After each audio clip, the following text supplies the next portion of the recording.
Muy bien, entonces vamos a hablar en esta clase y fundamentalmente vamos a ver mucha información fotográfica que permita entender todo lo que de alguna manera he estado tratando de explicarles en las anteriores clases respecto a lo que es la altura, la definición de estas obras civiles en general. Bien, entonces vamos a ver qué obras civiles son necesarias para las micro y mini centrales hidroeléctricas. Son muy parecidas, obviamente, a las centrales grandes, pero sin embalse, ¿no? Es decir, sin represa. Pasando un poco en qué consiste el sistema de una central hidroeléctrica, en este caso micro, mini, central o hasta mediana.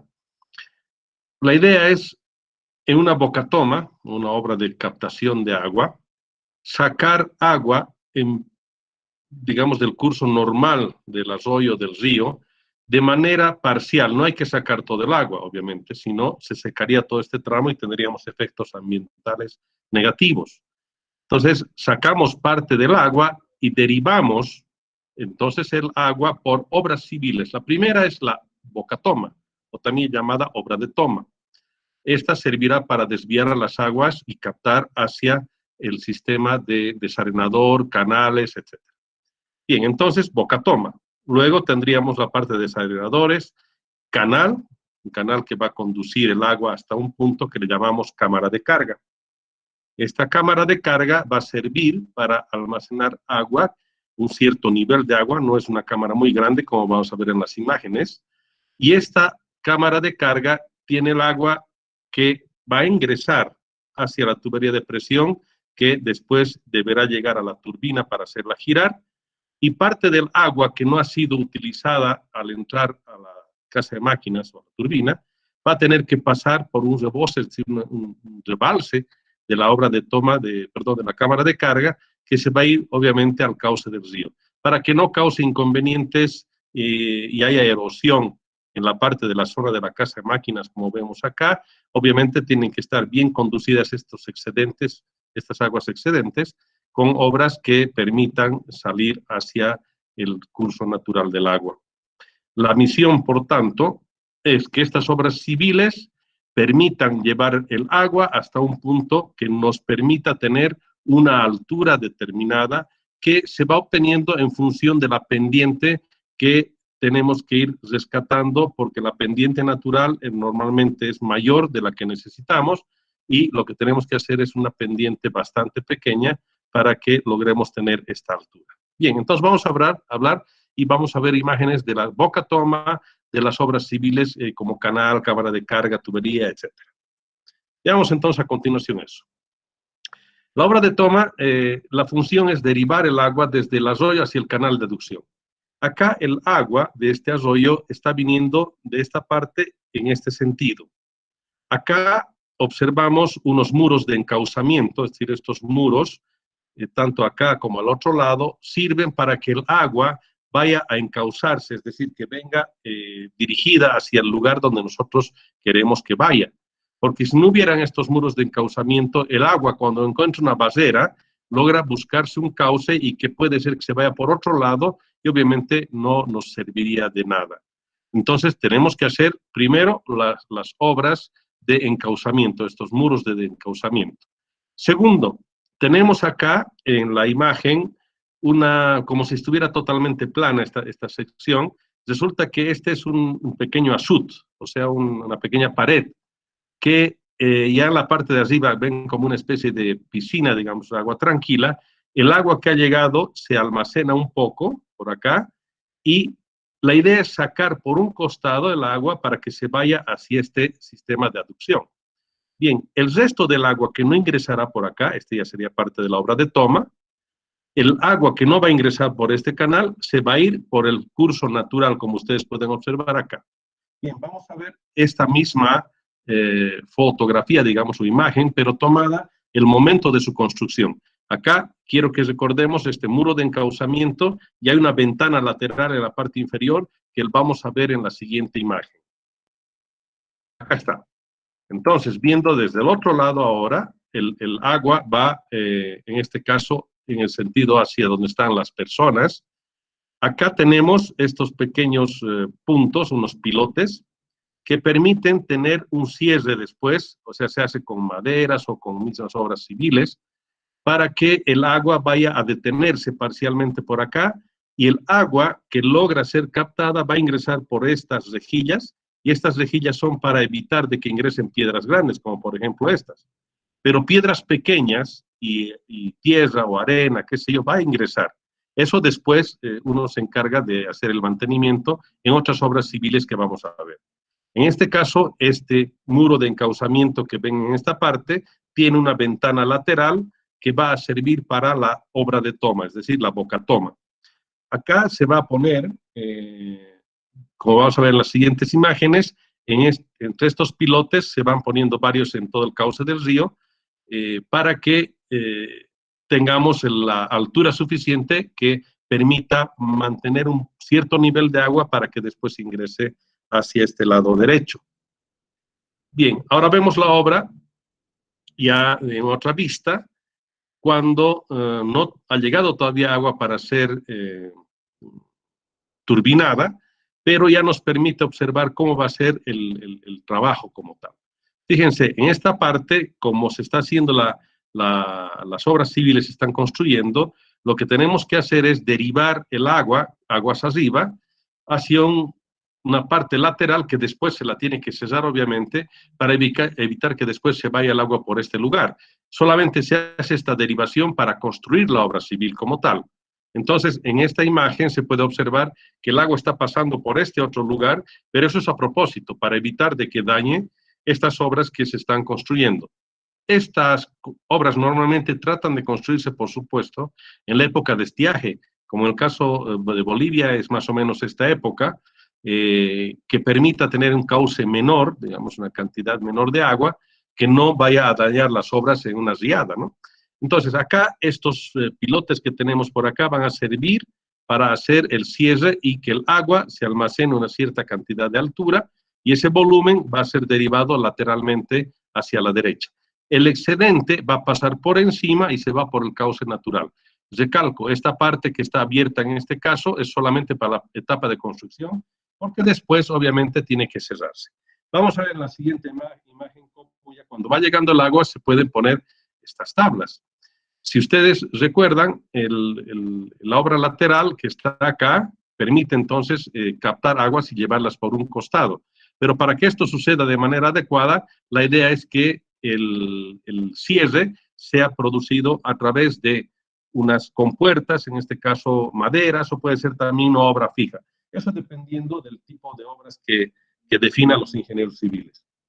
Acá podemos observar otra imagen de esa misma obra de toma, donde ya está lista para poder hacer los cierres y después empezar a acumular un poco de agua. Como les decía, acá no es un embalse para todo un año, no es una represa, solamente permite almacenar agua por una cierta cantidad de tiempo y obviamente un volumen pequeño, pero la idea es que entre por estas rejillas y se vaya después por el contorno del cerro, por los canales.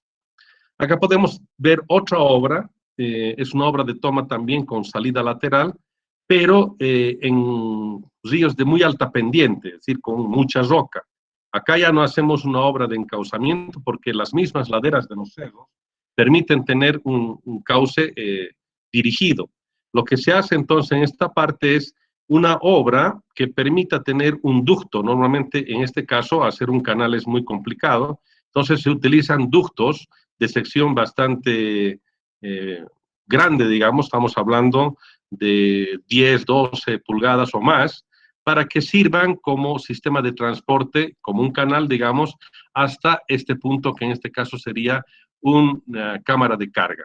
Y de acá directamente se baja con la tubería de presión. Esta característica de tener una obra civil tan corta es porque el agua que está viniendo por acá está por una pendiente bastante grande y solamente se van a estar derivar esta agua encauzándola adecuadamente hacia la tubería de presión para que de esa parte después se tenga directamente la tubería hacia la casa de máquinas. O sea que en síntesis, la cantidad de obras civiles en este caso no es muy grande y no se requiere canales largos, obras de toma muy grandes, como en el caso de las imágenes anteriores. Acá podemos observar otra obra de toma que tiene un cierre en esta parte, una especie de cascada se origina por este desnivel, pero la función entonces de este pequeño barraje es almacenar agua, cosa que el agua ingrese por esta parte lateral. Acá pueden observar ustedes, tiene una desviación lateral y el agua de acá se tiene que ir entonces hacia la izquierda para llegar a través de los canales hacia la casa de máquinas, obviamente a la cámara de carga previamente. Acá vemos, por ejemplo, cómo es el caso de esta obra que está permitiendo hacer una captación. Acá estamos haciendo una captación de aguas con una salida lateral, pero está viniendo a este desarenador que no es nada más que una obra civil con una sección mayor a la del canal, cosa que la velocidad del agua que se tiene sea más lenta y que se precipiten todos los sedimentos en la parte inferior. Y obviamente hay unas válvulas o compuertas que permiten de vez en cuando hacer la limpieza de todo lo que se ha almacenado en el fondo. Y también las piedras se van a almacenar en esta parte y se las saca normalmente de manera manual, en caso de que hayan ingresado piedras, hayan caído estos materiales. Las piedras no van a estar en el canal de hecho ya solamente va a ir agua sin piedras, pero posiblemente turbia, que después se tendrá que limpiar en las otras obras civiles al final. Y acá podemos observar entonces esta captación y ya podemos ver también cómo el canal va haciendo un contorno por el cerro para tratar de lograr ciertos desniveles. Vamos a ver acá una captación donde tendríamos una pequeña obra civil, que son muros, nada más de hormigón, que permiten en este caso hacer la derivación. ¿Cómo es el funcionamiento en este caso? Sería un pequeño almacenamiento de agua para un arroyito pequeño, y el agua que normalmente debería ir fluyendo por este lugar, la idea es que pase, o sea, acá tiene una compuerta que se le obliga al agua a venir por esta rejilla, y por tanto el agua, sin que entre en piedras, pasa a esta pequeña obra de toma y se vaya por el canal. Acá esta parte es el canal, en cambio este es el cauce natural del río. La obra civil, esta obra pequeña, tiene como objetivo entonces encauzar el agua hacia un costado, hacia la parte lateral, para que después pueda fluir sin inconvenientes. En esta otra imagen podemos observar esa función. Acá tenemos la obra civil, este pequeño, digamos, reservorio, es como una especie de piscina, y que en algún caso también la gente utiliza para ese fin. No es problema, porque el agua puede estar con espuma, qué sé yo, no tiene ningún inconveniente, no le pasa nada a la turbina cuando vaya a ingresar el agua hacia esa máquina. Acá tenemos entonces este pequeño barraje con las rejillas que tendríamos a este lado en la captación, y por tanto el agua, después de ser captada, va a ir por los canales hacia el punto final de consumo. Y el agua que no está entrando entonces hacia la central hidroeléctrica, lo que va a hacer es continuar su curso natural. En algunos casos, si es que se va a hacer mantenimiento o sencillamente queremos parar la operación, en estos lugares existen compuertas que los operadores van a venir a cerrarlas para evitar de que el agua continúe por el canal. Obviamente hay un cierto volumen que va a continuar por el canal, pero hasta que se termine ese canal, el agua del canal, perdón, debe estar cerrada la compuerta, cosa que después se puede hacer todo el mantenimiento. Bien, también obviamente existen las compuertas automatizadas que se las puede controlar desde la casa de máquinas, y de hecho es la mejor manera para evitar de que hayan inconvenientes, inclusive de índoles de accidentes o trabajos que las personas no los hagan de manera adecuada. Bien, acá vemos, por ejemplo, otra obra de toma en plena roca. Acá no es nada más que ponerle un muro de hormigón armado, pero estas rocas nos ayudan a fijar sin inconveniente ese muro. Vamos a ver por el otro lado también la imagen. Entonces, el agua de manera normal fluye por esta sección, pero cuando nosotros hacemos la derivación la sacamos por un costado. Vamos a ver esa obra en la otra imagen. De este otro lado, fíjense, es la misma obra de toma, pero vista desde el otro lado, y acá en la roca se ha logrado hacer la pared, digamos, este muro de retención, para que el agua pueda ser derivada por este lugar. Como les decía, de manera previa, esta obra civil no existía, por supuesto, entonces el cauce natural se llevaba toda esta sección. Entonces lo que se hace es, al cerrar con este pequeño muro, se tienen estas compuertas. Acá la compuerta, la del lado derecho, está parcialmente abierta, cosa que el agua está fluyendo por el canal, pero de manera parcial. El resto del agua se está yendo por el cauce natural, por esta otra compuerta, porque está rebalsando inclusive. Entonces, si nosotros queremos que el agua vaya mayor cantidad hacia el canal, obviamente se abre esta compuerta y se deja de que ingrese más cantidad de caudal. Pero eso en función también de la cantidad de energía que vaya a ser demandada en la turbina, porque si no, no tiene sentido sacar mucho caudal de agua por el canal, porque de todas maneras va a sacarse el caudal principal, lo cual provoca daños ambientales también. Bien, acá vemos una obra de toma que les explicaba que la idea es sacar por el costado, o sea, por la parte lateral, el caudal de agua necesario. Y esa misma obra, pero vista ahora de manera del otro lado, donde tenemos los muros de encauzamiento, acá se nota una compuerta que permite, en este caso, hacer la derivación hacia el costado. Pero esta compuerta lo que está haciendo es, el momento en que se quiere que ingrese el agua hacia este canal, esta compuerta tiene que estar cerrada. Si es que no queremos que ingrese el agua al canal, no tiene acá una compuerta, sino solamente se levanta esta compuerta y se hace que todo el cauce natural del río sea aprovechado para que el agua fluya por este cauce y no venga hacia esta parte lateral. Al no tener un impedimento, entonces el agua va a seguir su curso natural y no el que le hemos creado con el canal de derivación lateral. Acá se puede observar lo mismo. Se nota un desnivel, en este caso una pequeña caída, pero la función es sacar el agua por un costado, exactamente lo mismo. Bien, acá está la imagen que les decía, donde se va almacenando esa cierta cantidad de agua y la idea es llevar acá, ahí está la compuerta, y fíjense este canal sí ya tiene una sección mayor, dependiendo de la cantidad de caudal que uno vaya a requerir. Bien, voy a mostrarles unas dos imágenes que muestran los errores que a veces suceden en este tipo de obras. Acá, por ejemplo, esta obra de toma, está mal ubicada y la idea es que no se debe hacer en esta parte después de la salida sinuosa del río. Hay que tratar de buscar un lugar más recto. Acá el error que se ha cometido es estar muy próximo hacia esta curva, lo cual hace que haya un arrastre de sedimentos bastante grande. Entonces, eso es lo que ha empezado a suceder por acá y estos sedimentos, aquí aparece en la fotografía una cantidad de cascajo bastante grande, que lo que ha hecho es empezar a derivar el agua, no solamente en el cauce natural, sino llevarla hacia otro lado, y por tanto no ha seguido el agua el muro de encauzamiento.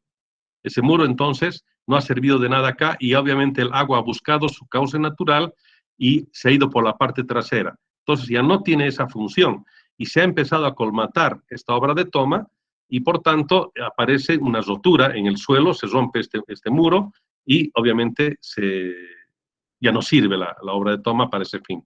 Esta obra de toma, si habría que sacar todo este material, no tendría mucho sentido. Lo ideal sería continuar acá y hacer aguas abajo una obra de toma ya en mejores condiciones. Pero es un error que normalmente no tiene que suceder, por eso que hay que tomar las previsiones de no hacer justamente en los meandros de las curvas, ¿no?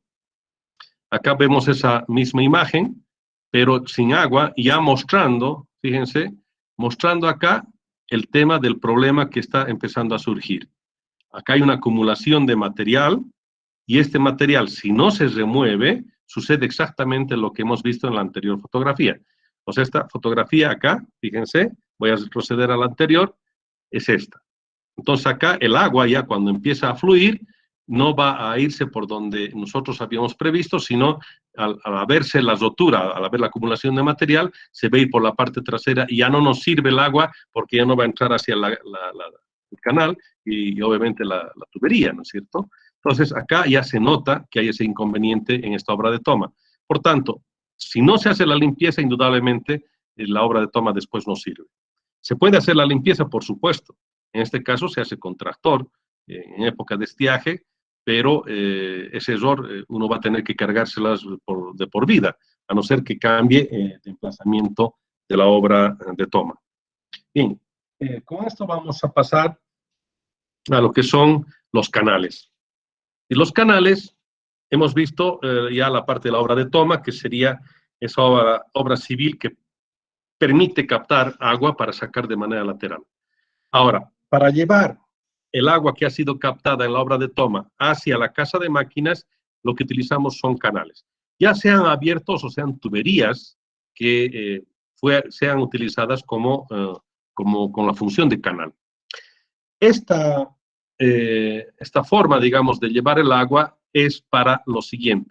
Mientras el cauce natural del río está yendo de manera normal, acá vamos a tratar de encontrar una pendiente que nos permita lograr una cierta altura. Esa es la función de llevar el agua de manera lateral y ganar altura a medida de que vamos avanzando en la progresiva.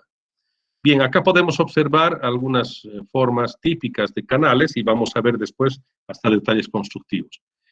En esta diapositiva podemos observar a qué nos referimos con las pendientes o desnivel del canal.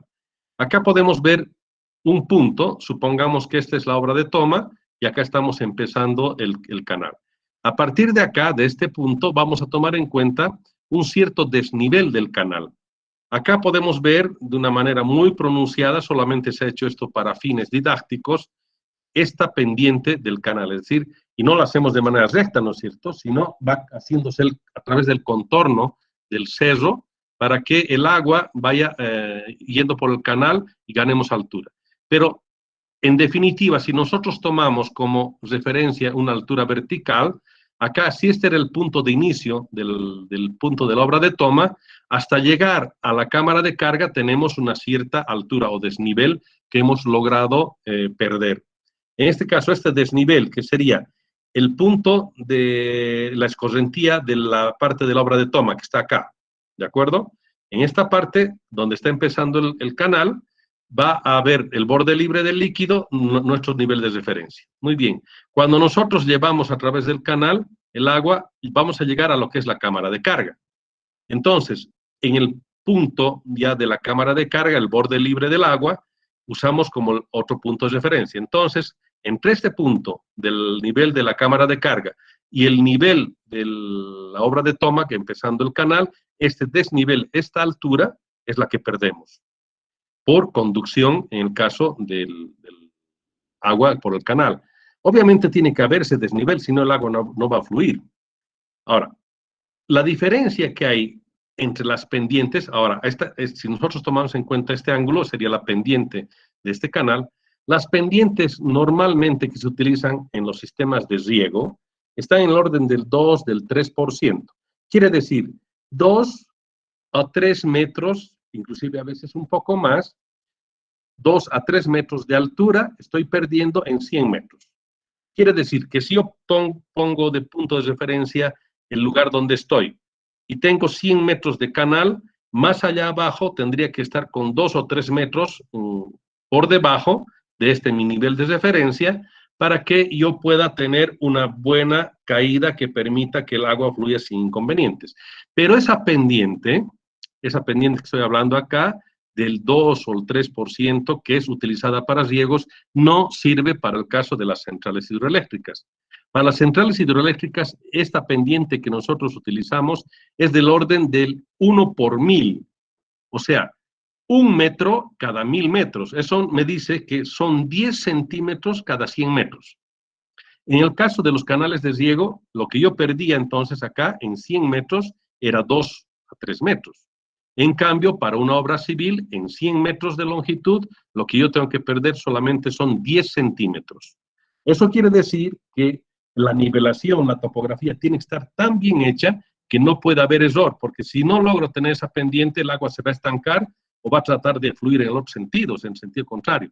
Esa pendiente es mínima. Esas pendientes se utilizan para poder tener, obviamente, una menor pérdida de desnivel, lo cual garantice que tengamos una altura de aprovechamiento más grande. Esa es la función, entonces, de las pendientes de los canales. Repito, Para el caso de centrales hidroeléctricas, 1 por 1000 de pendiente, eso quiere decir 0,1%, o a veces, inclusive, si son más finos, 0,5 por 1000, es decir, 50 centímetros en 1 kilómetro bajaría el nivel. Eso implica también que para llevar una cierta cantidad de agua, al tratarse de una pendiente muy baja, la obra del canal va a ser mucho más grande, es decir, una sección transversal mayor. Eso quiere decir que voy a tener canales con mayor sección. Esta sección que vemos acá, por ejemplo, que sería el producto de W por H, en este caso, en esta sección. Ahora, esta sección, si nosotros tenemos una pendiente muy alta, o sea, para riego, esta sección va a ser pequeña. Pero si la pendiente es para una central hidroeléctrica, esta sección va a ser más grande para pasar la misma cantidad de caudal. Bien, veamos entonces cómo son estos canales. Acá, fíjense, está viéndose una obra que son canales contorneando el cerro. Y se tiene que ir, obviamente, por todas las partes que permitan llevar ese canal. Y estas normalmente tienen longitudes de 1 kilómetro, 2, 3 kilómetros. Y los canales son, obviamente, bastante largos, a no ser que se traten de obras como habíamos visto una imagen cuando tenemos una obra en roca con una posible cascada. La obra de captación es pequeña y también el canal es corto. Y en este caso son canales largos.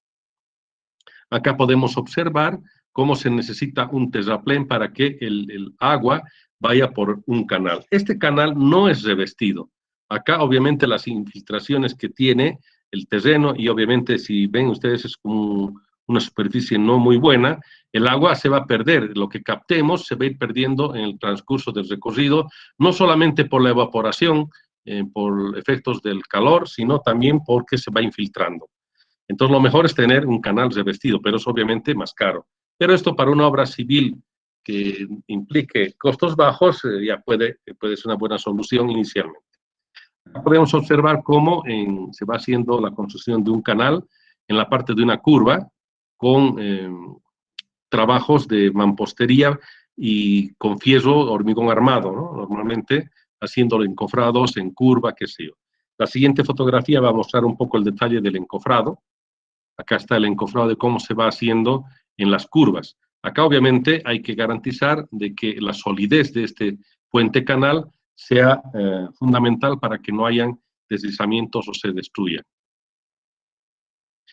Acá ya está la obra terminada, cosa que nos permita continuar con el flujo de agua, obviamente con una pendiente baja, ¿no? Esa es la idea.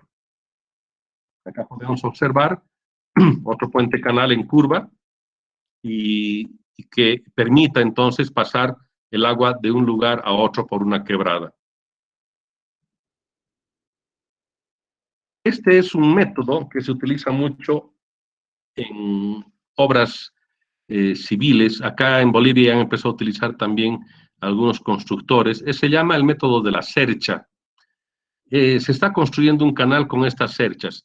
Esta cercha sería la forma de la sección del canal, que son básicamente estructuras de madera pequeñas, o algunos casos para que no se doblen, se hacen de perfiles en C, o pueden ser tubos también metálicos que sirvan de plantilla. Básicamente se va haciendo la excavación con un cierto talud. El talud nos referimos al ángulo que tiene, ¿no?, natural de caída de este cerro, y se va poniendo cada cierta distancia. Esas distancias dependen si se trata de longitudes rectas o si son más bien curvas. Va a depender 5 metros, 10 o 15 metros de distancia entre cercha y cercha. La idea es que estas cerchas se tengan que alinear, se utiliza un cordel para alinearlas, y no utilizamos encofrado, es decir, no utilizamos maderas para poner en la parte lateral. Si es que esta ya sería la sección, por tanto la cercha sería la sección que debe estar terminada. Entonces se empieza a proyectar hormigón en la base y en las partes laterales, teniendo como referencia esta cercha. Quiere decir que tenemos que rellenar con material estos costados y la base entre cercha y cercha. Así se va avanzando y, por tanto, esta cercha nos está dando la inclinación, la forma del canal que va a ser en definitiva. Vamos a ver eso en la siguiente imagen. Acá, por ejemplo, tenemos la cercha, que son de madera, que se ha hecho la excavación del terreno y al cual se le va a meter hormigón. En este caso, hormigón, obviamente, de piedra pequeña, grava con arena y cemento. Bien, la cercha, entonces, que está puesta acá, sirve de referencia, y esta otra también, y se alinean los centros. El centro de esta cercha que está agarrando esta persona, con esta de acá, se utiliza una línea, y a partir de ahí se va midiendo a los costados, cosa que después los albañiles lo único que tienen que hacer es echar hormigón a los costados y hacer de que el espesor mismo de la cercha sea el punto donde vaya a rematar. Cosa que después tengamos el trabajo con las juntas de dilatación correspondientes y todas estén proyectadas de una misma forma. Eso vemos acá.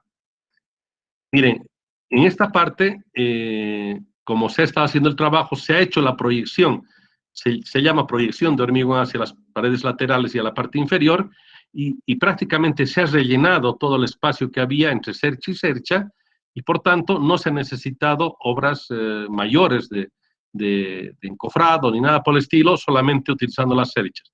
Obviamente tienen que ser personas que tengan cierta experiencia, normalmente el ingeniero el que dirige la obra tiene que tener experiencia en el manejo de esto, haber aprendido inicialmente esto en algún lugar, en una obra determinada.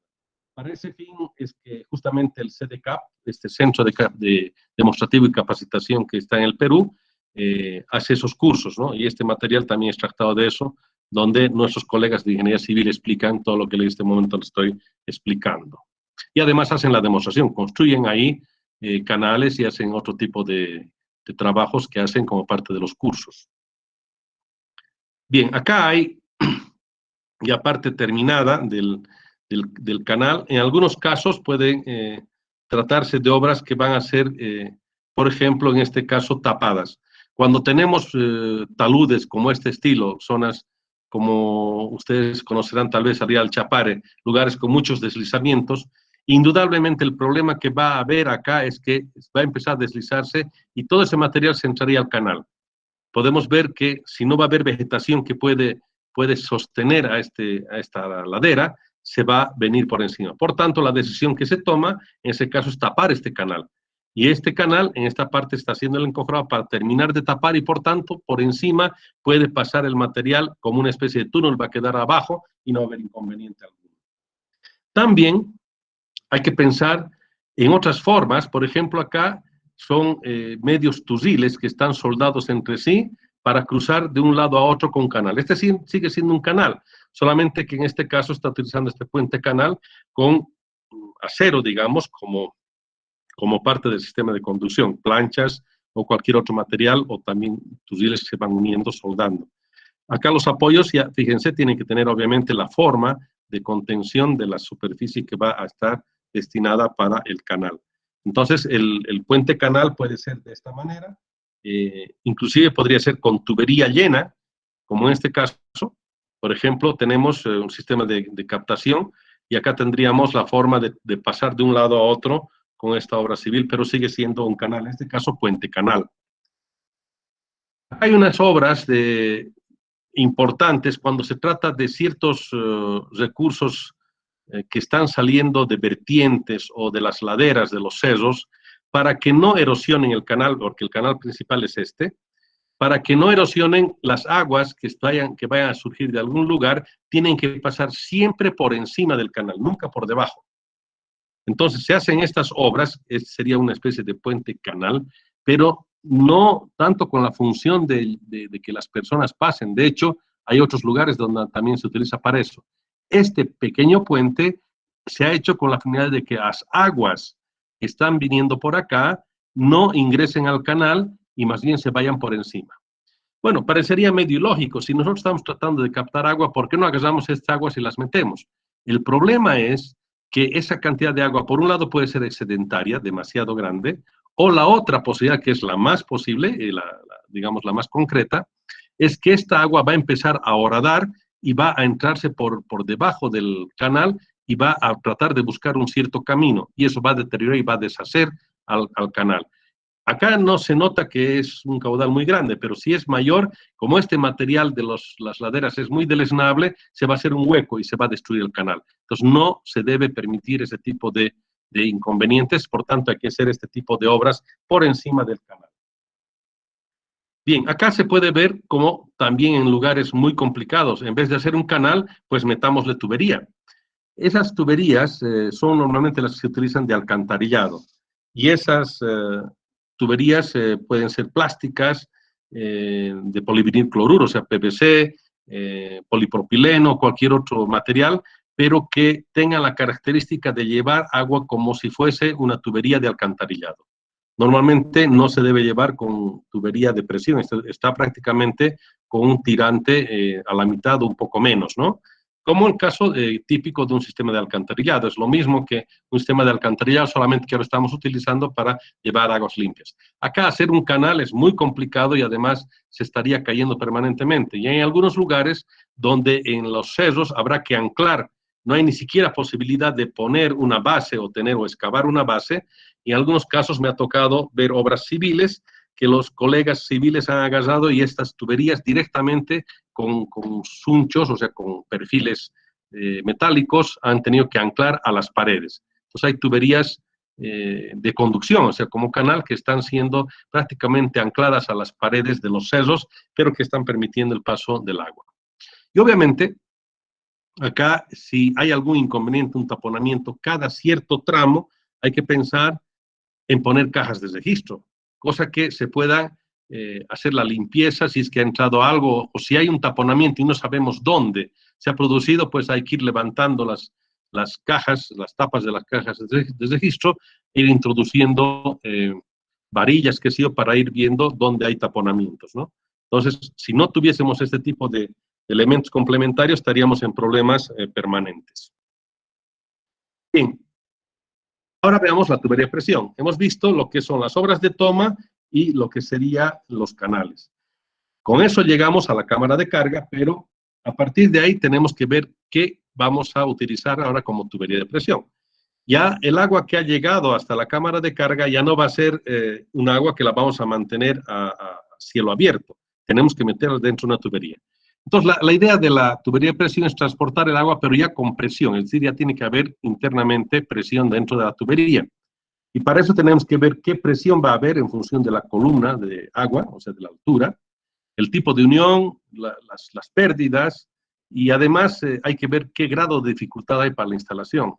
Normalmente acá viene el inconveniente entre los civiles y los mecánicos o electromecánicos, donde los civiles tratan de buscar una forma mucho más simple para su trabajo, pero los que tienen que hacer el montaje de la tubería somos nosotros. Entonces ahí tenemos algunos inconvenientes. Vamos a ver por qué. El tema de los materiales. Hay aceros comerciales, polivinilcloruro, o sea, PVC, polietileno, asbesto, cemento, que se usa para secciones bastante grandes, pero no, o sea, lo que nosotros llamamos fibrocemento, ¿no? Pero normalmente no se usa mucho en el caso de tuberías de presión por acá, sino para caídas pequeñas, ¿no? No altas presiones. Y también el hierro dúctil centrifugado, etc. Vamos a ver cómo es la característica de esto. En la parte superior, donde va a empezar la tubería de presión, tenemos lo que se llama la cámara de carga. Esta cámara de carga es la que recibe el agua que ha llegado desde la obra de toma por el canal hasta este punto. El nivel de agua entonces va a estar en un cierto punto acá, por ejemplo, como referencia, y desde este punto es que el agua va a empezar a descender hacia la casa de máquinas. El agua va a pasar primero por una rejilla. Acá hay una rejilla para evitar de que ingresen piedras, no solamente porque hayan caído de manera natural, sino personas que podrían tratar de causar daño, podrían echarle piedras y que ingresen obviamente hacia la tubería de presión. Pese a que estas rejillas entonces ya son una buena protección, puede ser que todavía piedras pequeñas caigan, pero para evitar que esas piedras pequeñas sigan entrando a la tubería, lo que normalmente se hace es una base. Fíjense, acá tenemos una entalladura, cosa que el ingreso como tal del agua hacia la tubería de presión sea por encima todavía de un cierto nivel. O sea que todavía tenemos un margen de reserva en este punto para que las piedras pequeñas se acumulen y levantando, haciendo mantenimiento, levantando esta compuerta donde tiene la rejilla, pues una persona podría sacar las piedras manualmente antes de que entren a esta tubería de presión.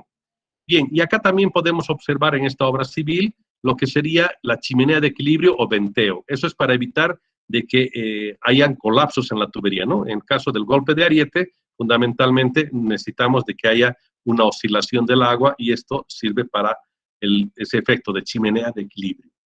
Bien, por tanto, en esta obra civil, que sería la parte donde inicia la tubería de presión, es donde empezamos a anclar la primera parte de la tubería de presión. Y acá en la tubería de presión vemos lo siguiente, tenemos uniones, obviamente, en las tuberías de presión, no es que vienen en una sola pieza. Dependiendo del tipo de material o el tipo de tecnología también, vamos a tener uniones soldadas, uniones pegadas, brida campana, etc. Y tenemos también dos tipos de obras civiles importantes acá. Serían los anclajes y los apoyos. En el caso de los anclajes se ponen en los lugares donde va a haber cambio de dirección. Es decir, en este caso, por ejemplo, la dirección de la tubería, si tomamos como línea recta, debería venir por acá. Y resulta que esa dirección ya no es la que va a seguir la tubería, sino va a venir hacia este lado. Entonces, se hace una obra civil para evitar de que esta tubería tienda a salirse. Hay algunas obras civiles de este tipo de anclajes que sirven para sostener la tubería hacia adentro, hacia la pared, o sea, para evitar que se vayan hacia arriba. O inclusive si hay fuerzas que traten de meterla hacia el cerro, estos anclajes servirán para retenerla, para que no vaya a perforar hacia el cerro. Es decir, sería anclaje hacia adentro o anclaje hacia afuera. Bien, voy repasando. Para la tubería de presión tenemos entonces la tubería como tal, tenemos la obra de la cámara de carga con su rejilla para limpiar, tenemos los apoyos y los anclajes y las uniones de la tubería. Y obviamente tenemos válvulas de purga, que en algún caso vamos a necesitar. Bien, en base a ese esquema vamos a ver las siguientes fotografías. Acá vemos, por ejemplo, en la primera fotografía del lado izquierdo, una tubería de acero. ¿Ya? Acá podemos observar en la parte superior estaría la cámara de carga, y acá donde hay un cambio de dirección, lo que tenemos es un anclaje. Entonces, donde hay cambio de dirección, es anclaje. Acá tenemos muy claramente un anclaje, que es un cambio de dirección bastante pronunciado, y obviamente es una masa de hormigón armado que evita de que la tubería se tenga que mover. No es nada más que eso, es una masa enorme de hormigón armado que tiene una masa determinada, un peso que sujeta la tubería hacia el cerro. Y luego, obviamente, viene la tubería de presión en ese sentido. Acá tenemos otra tubería de presión. También tenemos en la parte superior la cámara de carga. Acá tenemos, en este caso, en este tramo recto, tenemos apoyos. ¿Ya? Estos son apoyos, apoyos, apoyos. Acá tenemos una masa más grande, en esta de acá, y este sí es un anclaje. Y luego, después de este anclaje, tenemos todavía 3 apoyos antes de llegar a la casa de máquinas. Bien, entonces, diferencia. El apoyo solamente sirve para sostener a la tubería. En cambio, el anclaje sirve para sujetar a la tubería y que no se mueva a ningún lado. En el caso de las tuberías de polivinilcloruro, de PVC, también se tienen, en algún caso, material campana espiga o se van pegando, pero la idea es que estas tuberías ya no vayan, como en el caso de las tuberías de acero, expuestas. Estas tuberías tienen recomendablemente que ser enterradas. Si no pueden ser enterradas, por lo menos tienen que ser recubiertas con pinturas o con algún otro material que evite que la radiación solar las deteriore. En este caso, la opción que se tomó es enterrarla. Entonces acá la tubería de presión está enterrada y obviamente no tendría inconvenientes con la radiación solar. Obviamente hay que cuidar de que no hayan problemas con el caso de piedras o algo que perforen esta tubería, porque si no sería fatal. Se tiene que echar una capa de arena fina encima y después recién material de relleno. Y vamos a ver acá, ya llegando a la casa de máquinas, cómo se tiene que fijar la tubería de presión. En este caso es una tubería de presión de plástico, o sea, polivinilcloruro de PVC, y que en esta parte de la curva, obviamente, necesitamos, hemos dicho, cambio de dirección. Acá hay un cambio de dirección. Lo que tiene que ver acá, lo que tiene que haber, en realidad, es un anclaje. Porque si no, la tubería tendería a salir y esto prácticamente se deshace, si es que no hay un anclaje. Acá tiene que haber, entonces, un anclaje y esta sería la parte de la casa de máquinas. Bien, ¿cómo se hace la instalación de una tubería de presión? La tubería de presión siempre se instala de acá, de la parte inferior, hacia arriba, no al revés.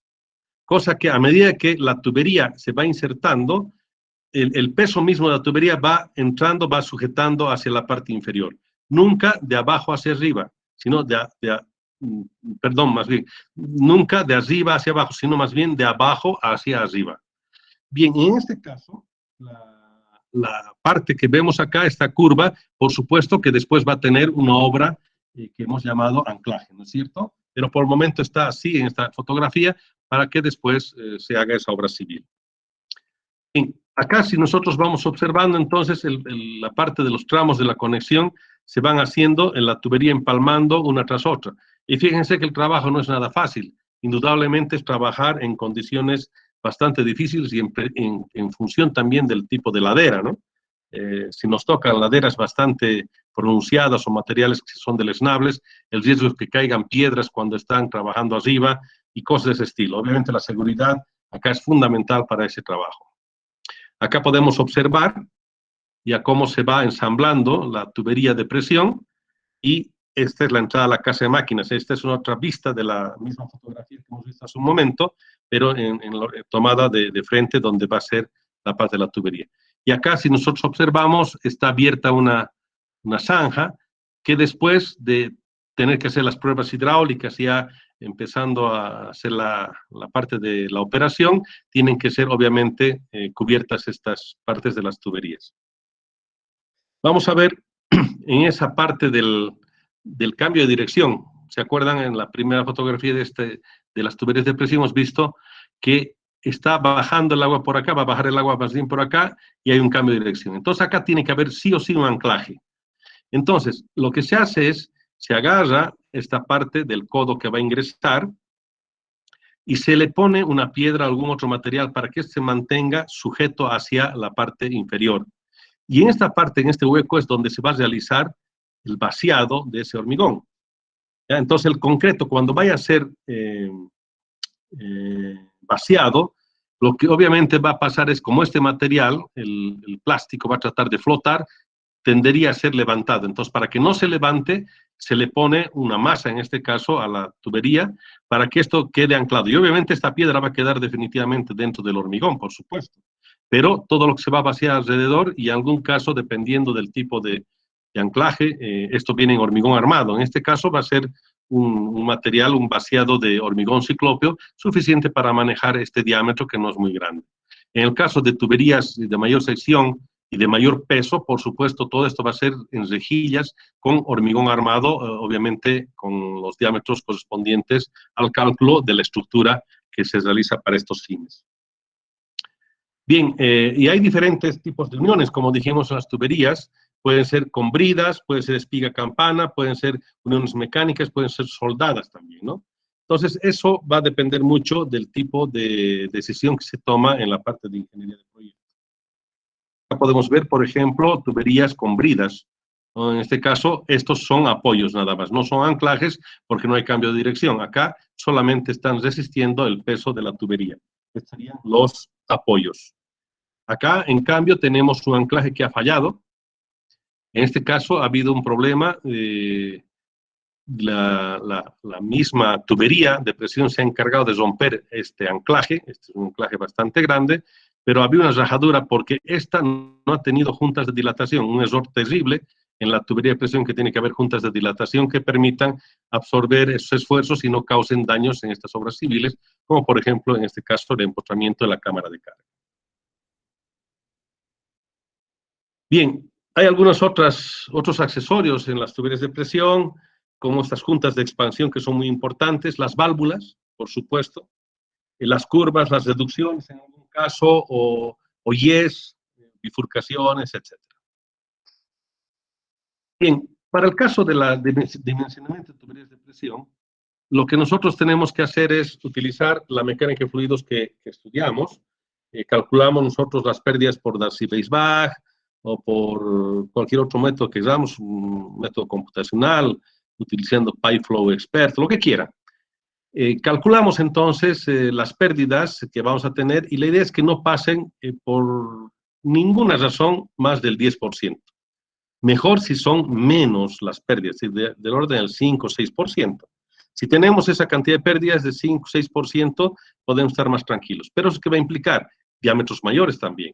Y entonces tenemos que entrar a una solución de compromiso entre el diámetro técnico, desde el punto de vista de pérdidas, y el económico. Si nosotros tratamos de hacer una tubería con menos pérdidas, nos va a salir un diámetro mucho mayor, pero lo cual puede salir también demasiado costoso. Entonces hay un método que permite determinar el cálculo del diámetro técnico económico, ¿no? Además, aparte de ese tipo de características, como es las pérdidas, tenemos que tomar en cuenta el posible golpe de ariete y obviamente tenemos que determinar las longitudes para hacer el cálculo total de las pérdidas. Y lo fundamental, la altura de caída o desnivel, de dónde a dónde va a aparecer la diferencia de alturas que estamos logrando y qué longitud entonces va a implicar esa diferencia de alturas. Eso vamos a ver en esta siguiente figura.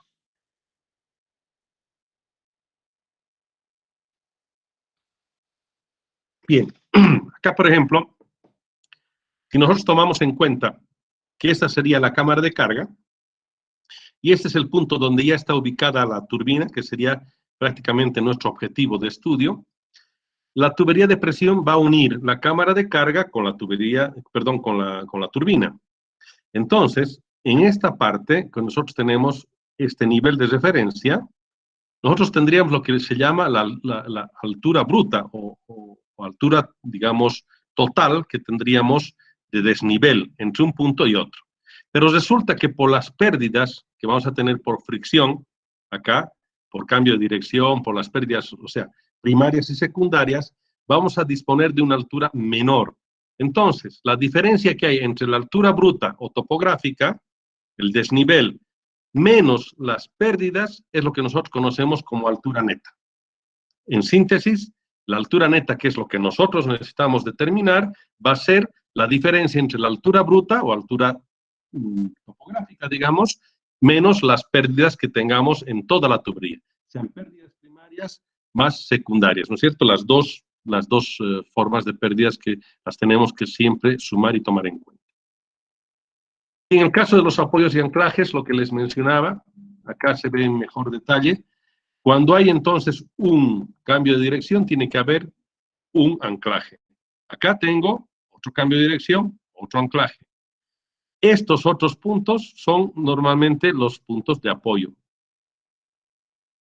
Estos apoyos van a servir para sujetar a la tubería para que no haya movimientos, digamos, hacia los costados, laterales, pero no realizan ningún trabajo estructural, solamente sostienen para que no vaya a deflectarse la tubería. Pero donde sí estructuralmente va a haber esfuerzos son en los cambios de dirección, que serían los puntos de anclaje, ¿ya?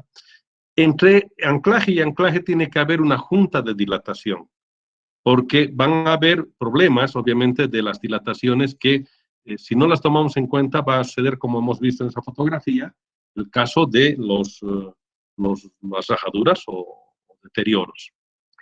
Para el caso de los anclajes, se tienen que ubicar en cambios de dirección y cada 50 metros de tramos rectos.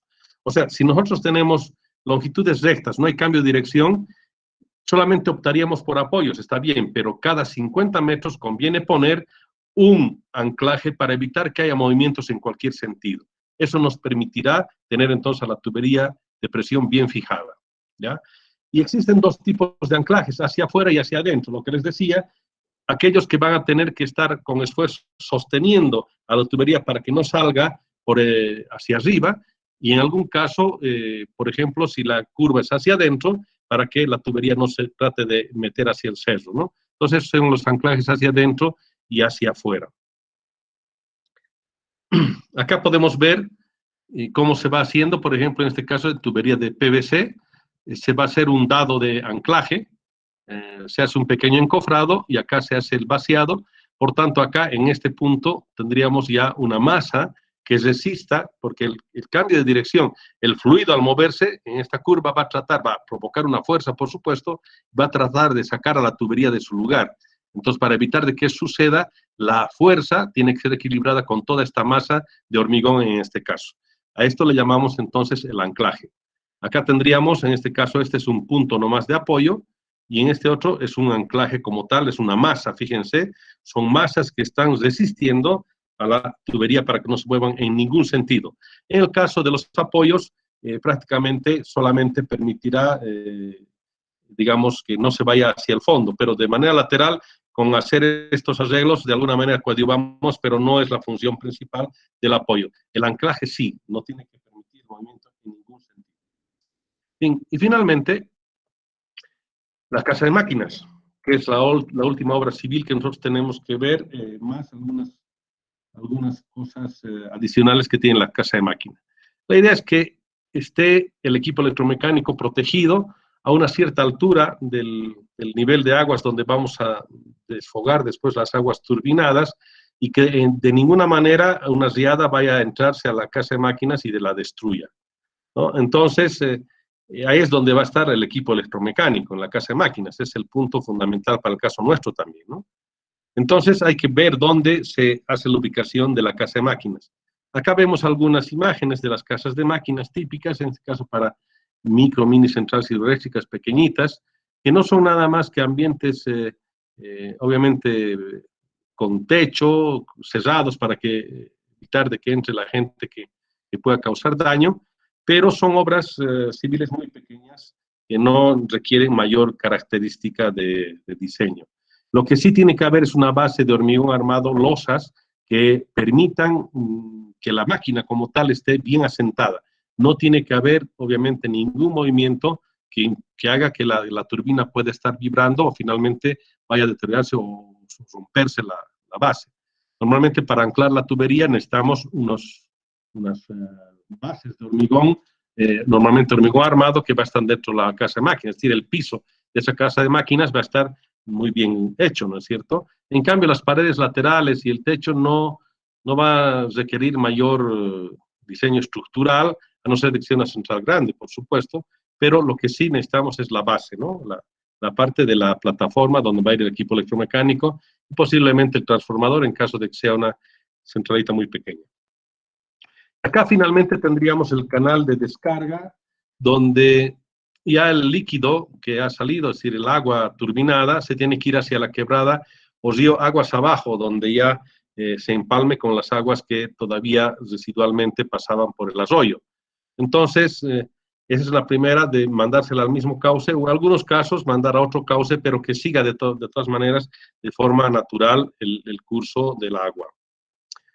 El canal de descarga, como ustedes podrán observar acá, puede tener una cierta pendiente. En este caso todavía tenemos una altura bastante grande, que podía haber sido aprovechada dependiendo de las condiciones, pero si por alguna razón de seguridad se decidió hacer una altura mayor, pues esa razón se tendrá que respetar.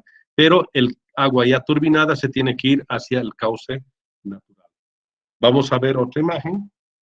Por ejemplo, acá, en la parte ya de la salida de la casa de máquinas, podemos observar que se está logrando hacer que el agua ya turbinada, el agua turbinada, se vaya al cauce natural del río.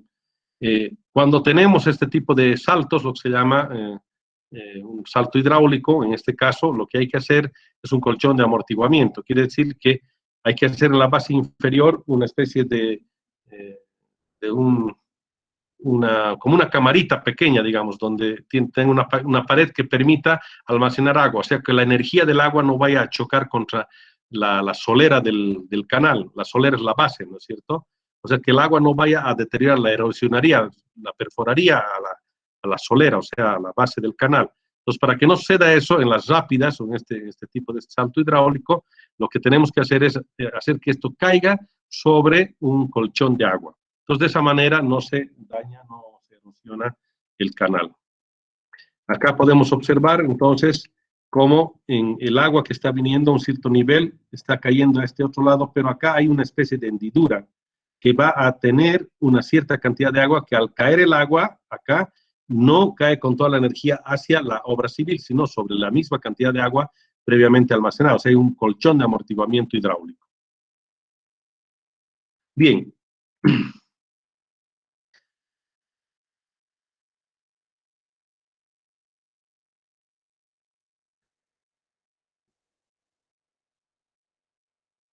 Bien, entonces, eso es lo que tenemos en lo que serían las obras civiles. Espero que de alguna manera ilustrativa haya podido brindarles esta información que les permita más o menos entender de qué se tratan estos proyectos de centrales hidroeléctricas, y a partir de acá obviamente ya no vamos a ver toda esta parte de obras civiles, sino nos concentramos específicamente en nuestro tema de estudio, que son las turbinas hidráulicas en particular. Bien, si tienen alguna consulta, por favor, háganmela.